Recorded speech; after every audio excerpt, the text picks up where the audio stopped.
So now we're going to do a little bit of learning tonight. We're not going to do a lot because a lot of you don't have your book yet, and that's no problem, okay? Tonight we're just going to talk about 8 different vocabulary terms that I want you to know. And again, if you don't have your books, no problem.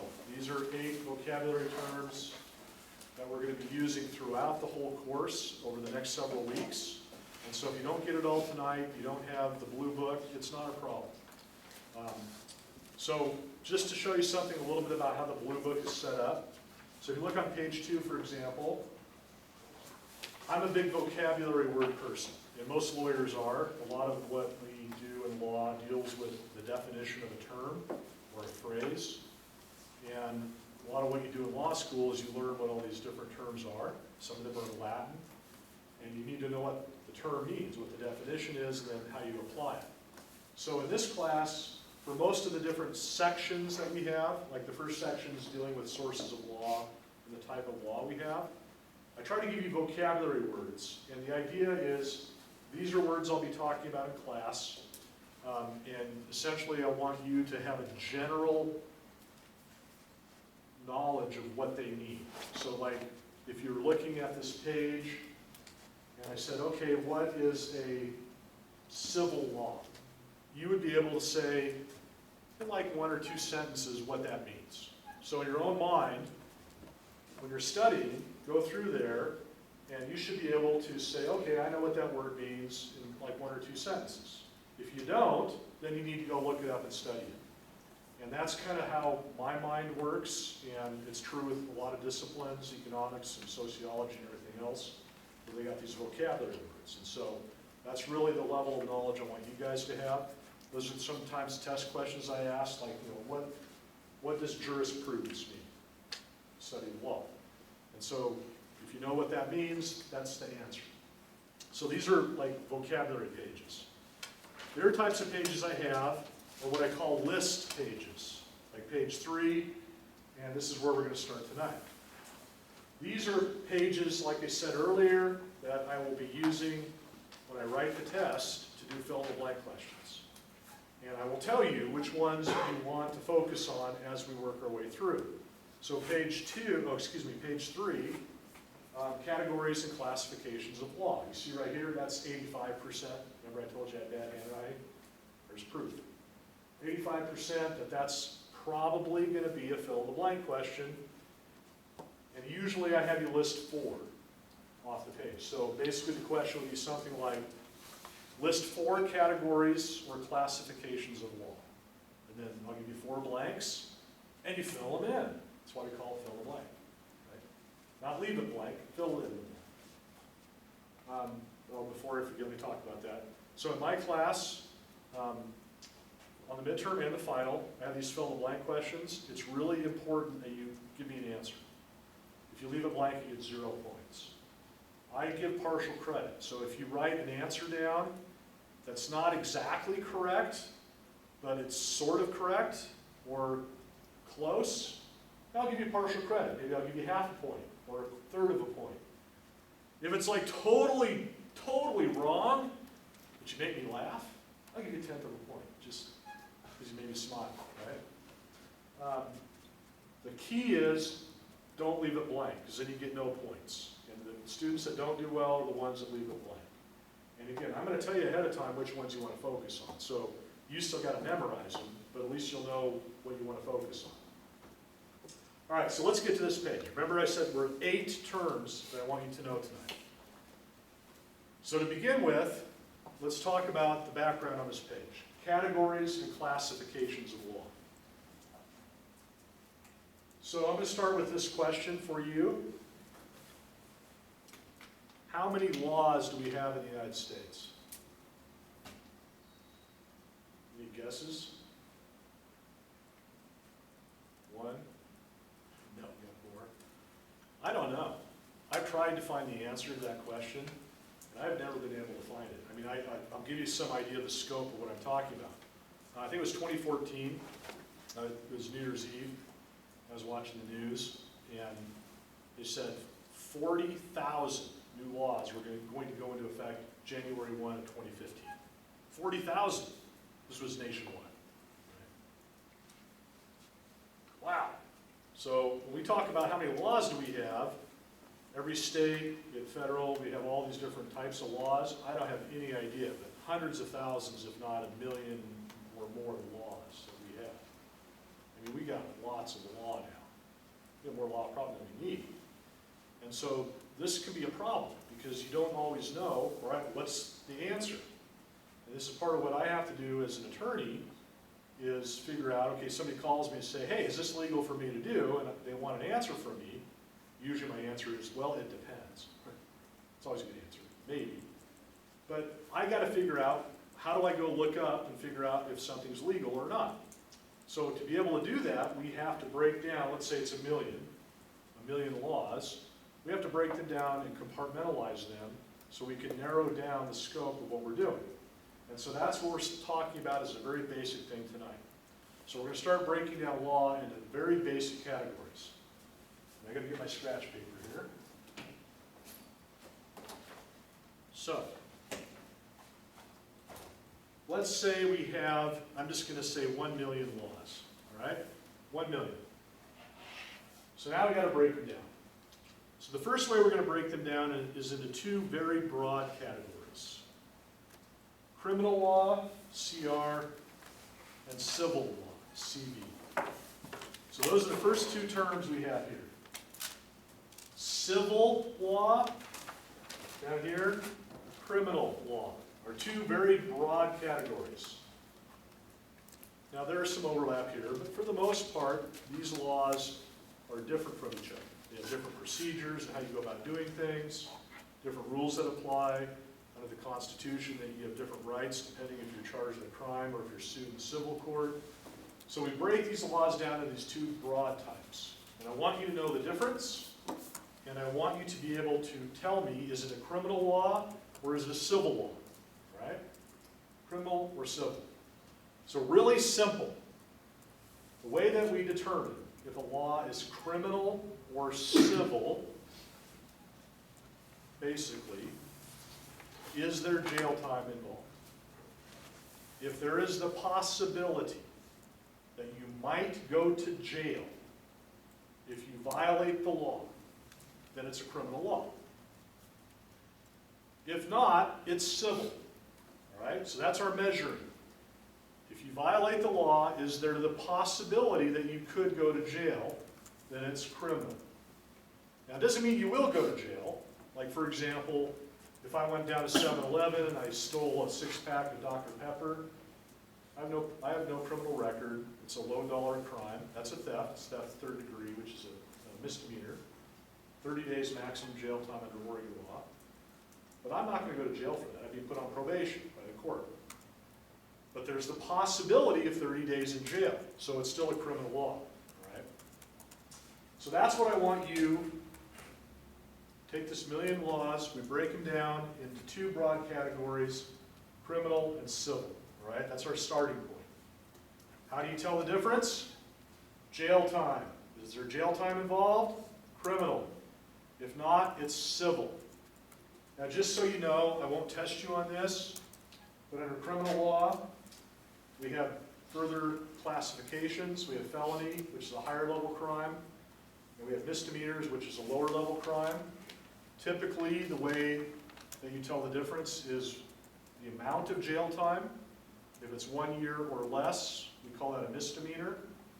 This is in Oregon. Every state's a little different. If it's over a year, it's a felony.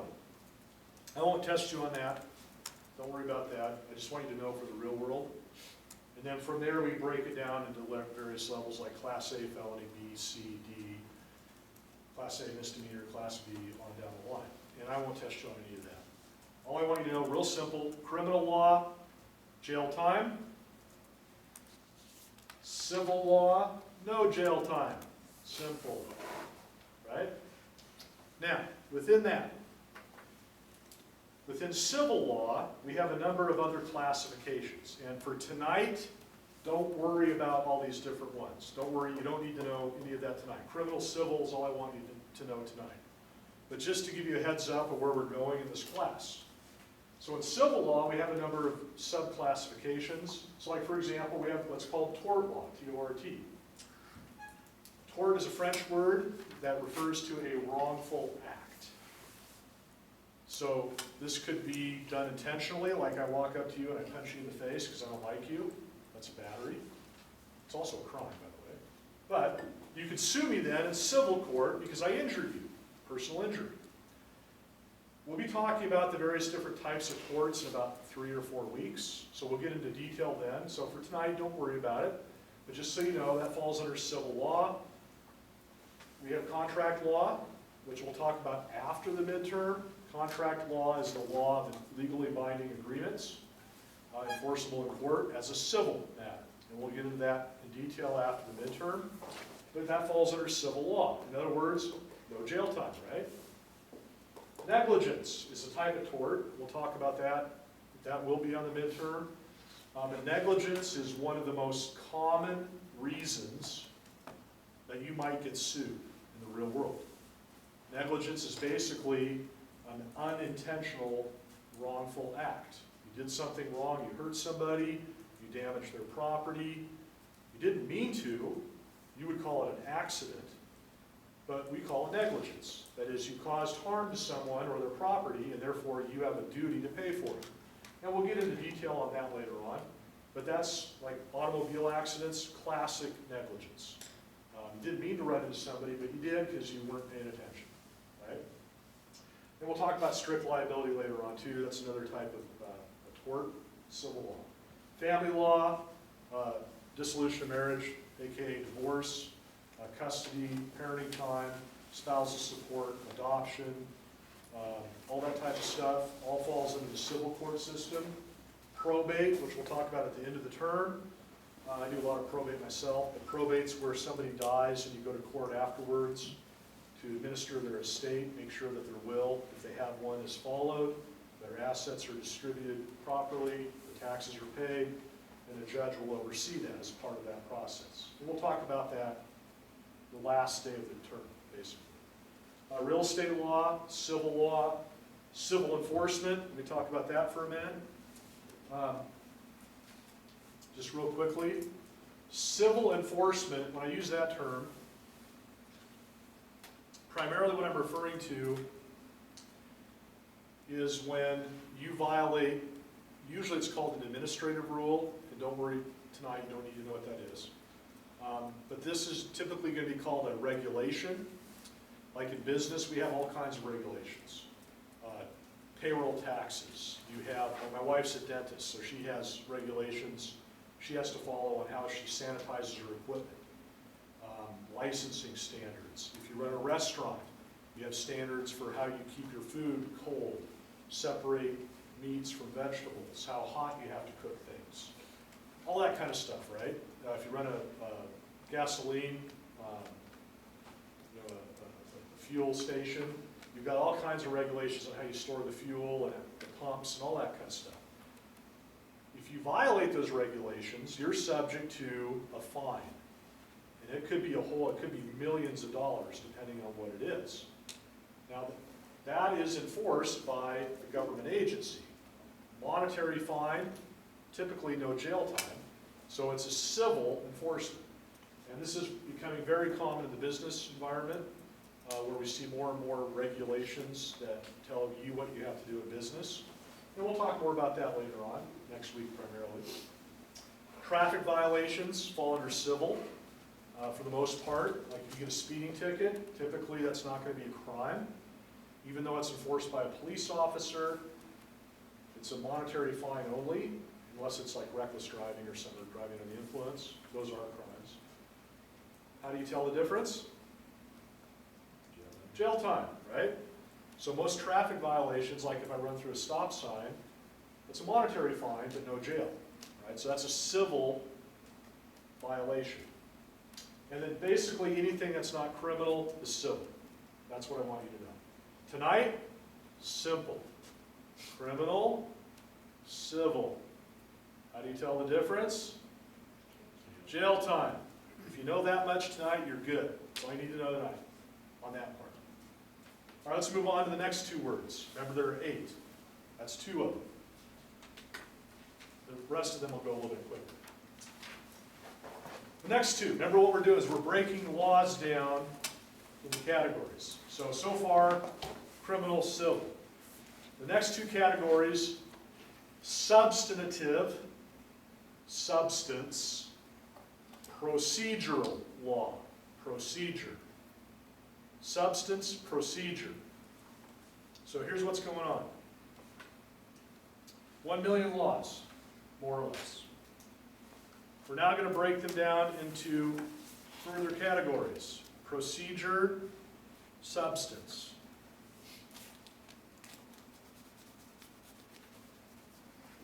Okay? So I'm breaking them down. Procedural, criminal procedure, criminal substance. Substantive. Civil procedure, civil substantive. All right? Now this can be a little bit confusing.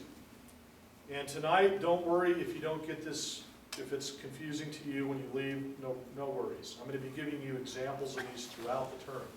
And I'll be using this, okay, this is a criminal procedural law. This is a criminal substantive law. So don't worry if you don't get it tonight.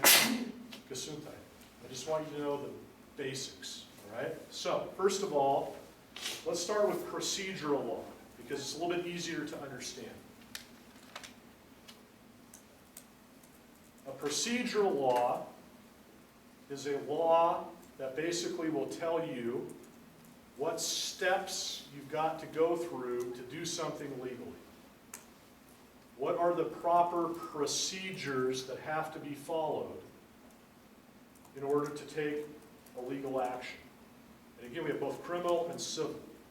So criminal, for example, criminal procedural law will tell us, all right, what does a police officer have to do in order to search somebody's house? Well, they have to have a search warrant, unless they have an exception to it called exigent circumstance. What does a police officer have to do after they arrest somebody? Give them their Miranda rights. You have the right to remain silent. Anything you say can be used against you.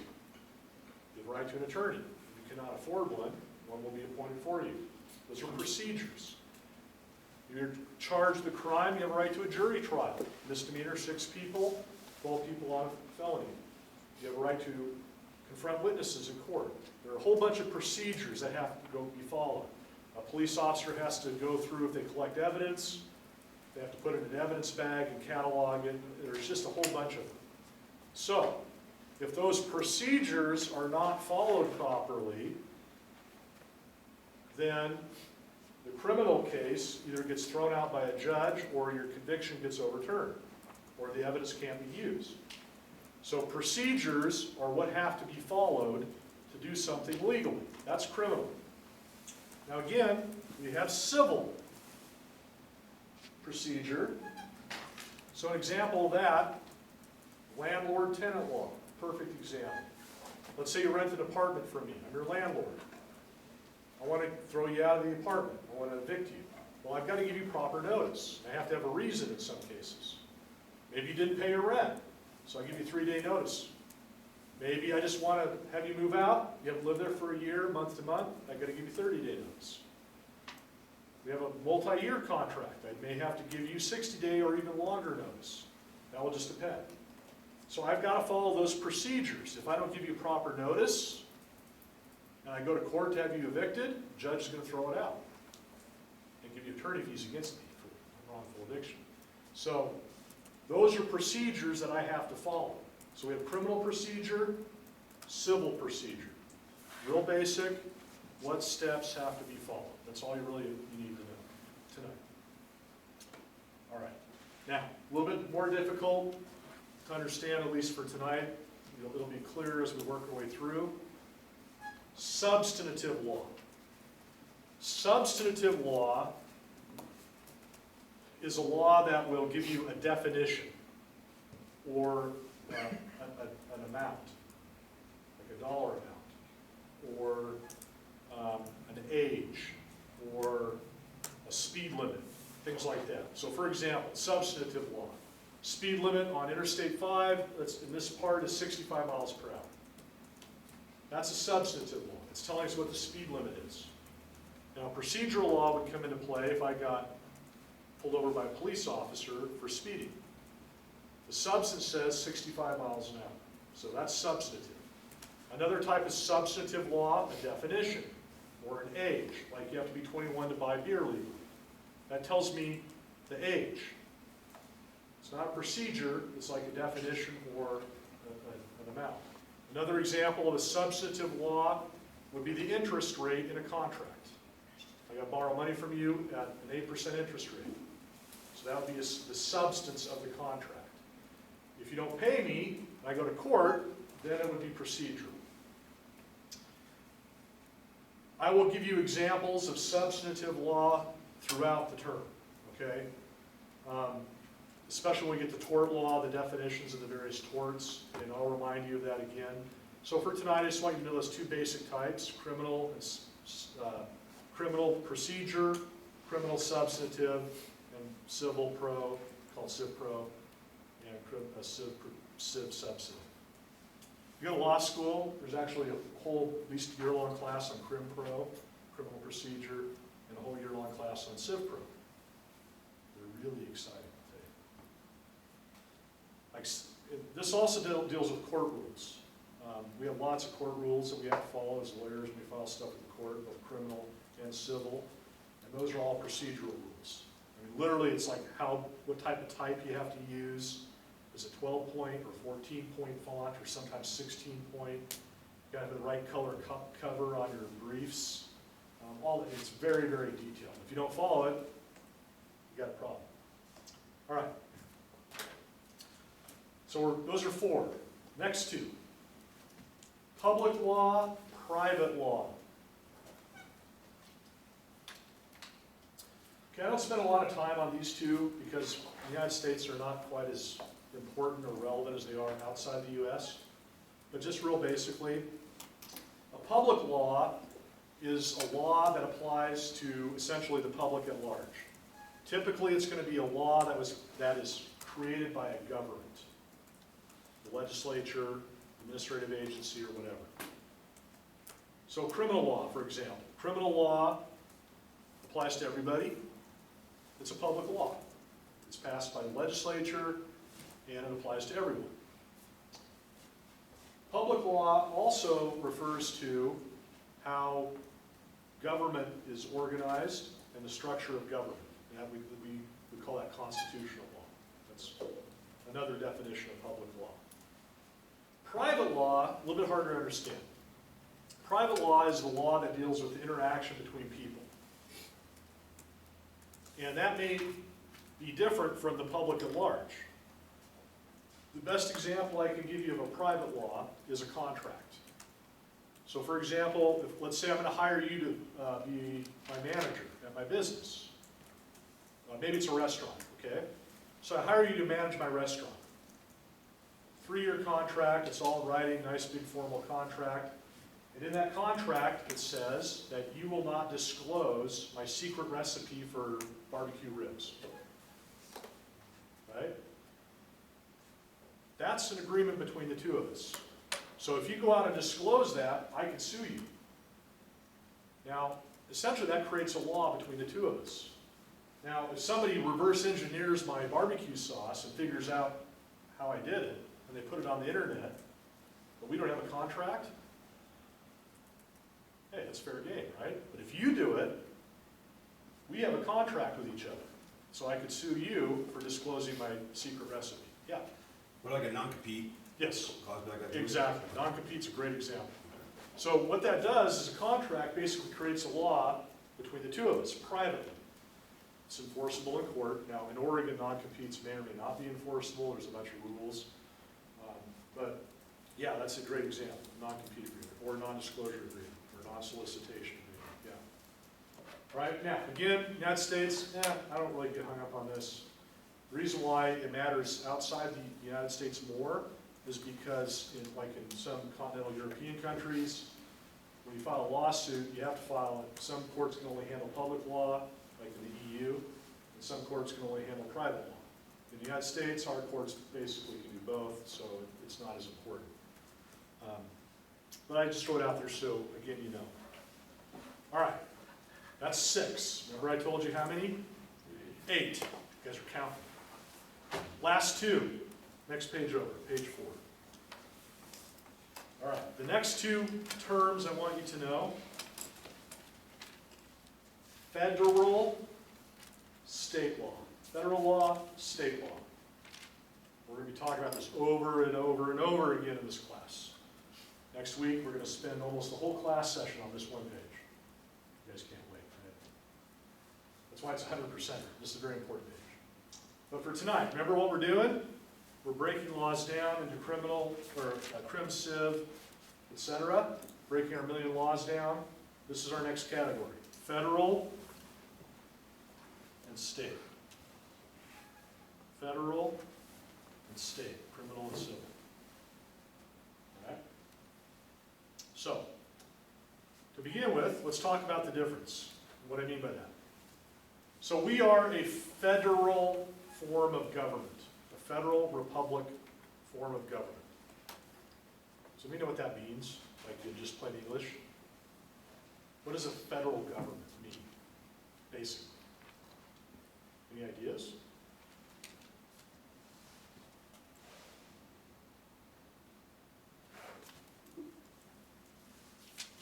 What's that? It's not a mushroom.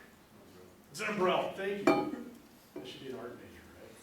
No, I cannot. I love art, especially impressionists, but I'm not good at art. Again, I'm a lawyer. I'm an artist. Fed, state. What does an umbrella have to do with this? Yeah. So, like, all the laws apply to all states? All the laws apply to all states. That's one component of it. Absolutely. Absolutely. So, just in a nutshell, we are a federal form of government. Federal governments are very common throughout the world. We see them all over the place. And basically the idea of a federal government, okay? You don't have to turn your page, just look up here. I'm just going to show you a map of the United States. I have it in here somewhere. So here we have a map of the United States. So a federal form of government is based on this idea. Each state is a separate government. Each state has its own governmental organization and the ability to make law as a legislative branch, enforce the law through executive, governors, and all that, their own court systems. Now, theoretically, each state could be its own sovereign country, right?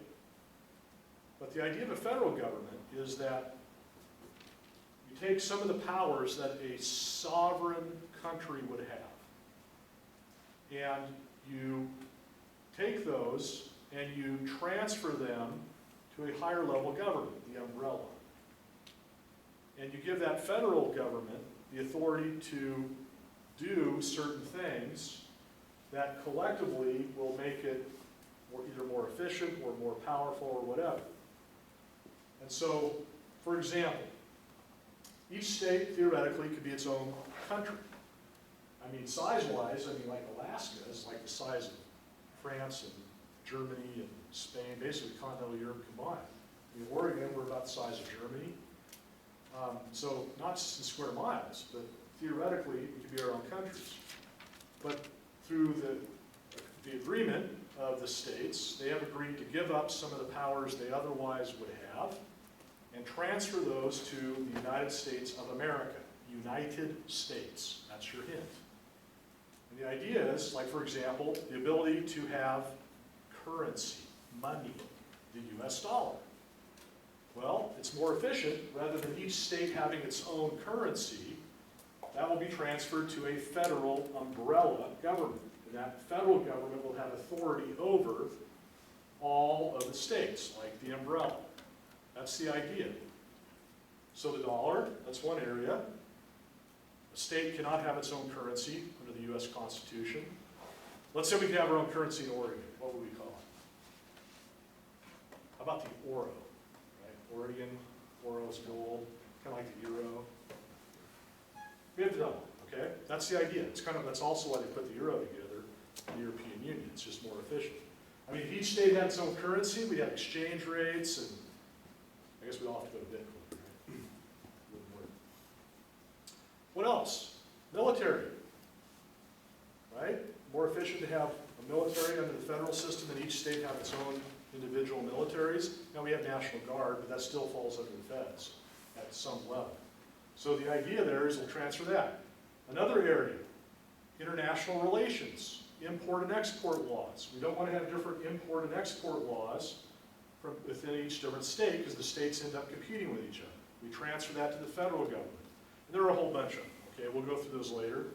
So those are called enumerated powers, just so you know. So basically the idea is, back to my umbrella, is that you'll have one federal government, which is an umbrella over all the states. Now the way that it works, and we'll talk about this in detail next week, federal law is a higher level law than a state law. In the Constitution, it's called the Supremacy Clause. We'll get into that next week. But basically, the Constitution says that federal law will be a higher level than state law. In other words, if a state law conflicts with the federal law wins. It's kind of like Rochambeau. So paper, right? Paper covers rock. So federal law will override state law. I'll give you an example. Minimum wage, perfect example. Federal law sets a minimum level, right? A state can have a higher minimum wage, like we do in Oregon, but you can't have a lower minimum wage than federal. So the federal will set a baseline. State can go above it, but cannot go below it. If state is below, it conflicts, federal law will override, set that as a valid. So we see that all over the place. It's called federal supremacy. And again, we'll get into that next week in detail, the doctrine of preemption, all that stuff. But for tonight, I just want you to know that categories of law, federal versus state. That's all I want you to know tonight. So, the federal government, the United States of America, that's Congress and the President in Washington, D.C., and the Supreme Court, of course, can make law. So the law is made through Congress, that's federal law. That will apply throughout the United States, and in some cases, internationally as well.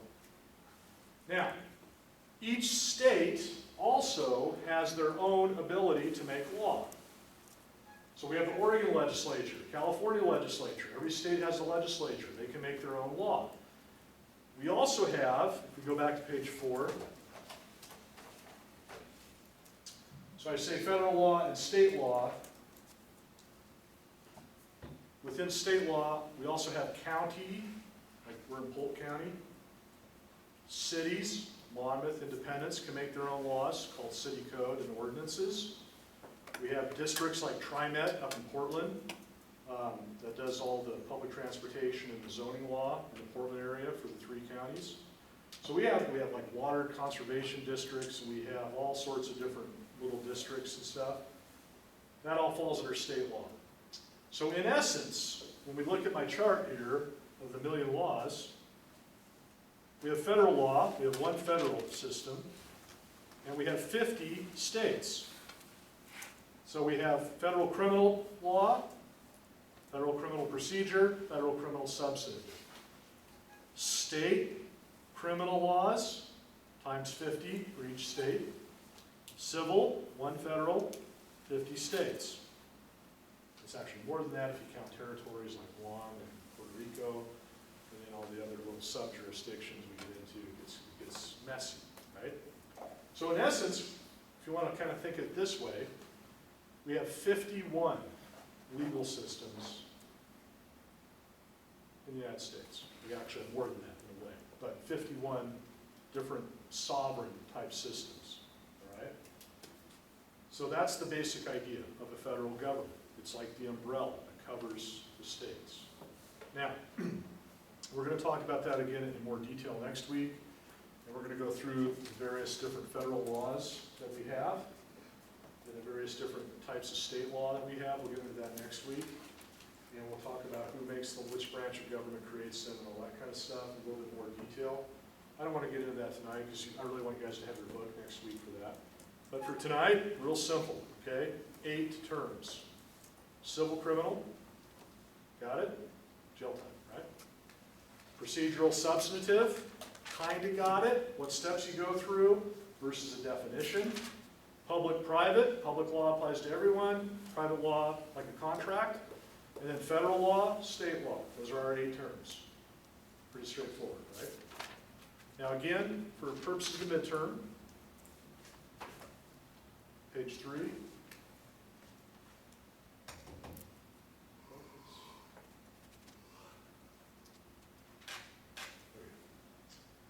All right, so here's the type of test question. List 4 categories or classifications of law. Anything on this page, you got a whole bunch of answers. Tort law, contract law, federal law, state law. I mean, that's a simple question, right? So list 4, that's the type of fill in the blank question I asked, right?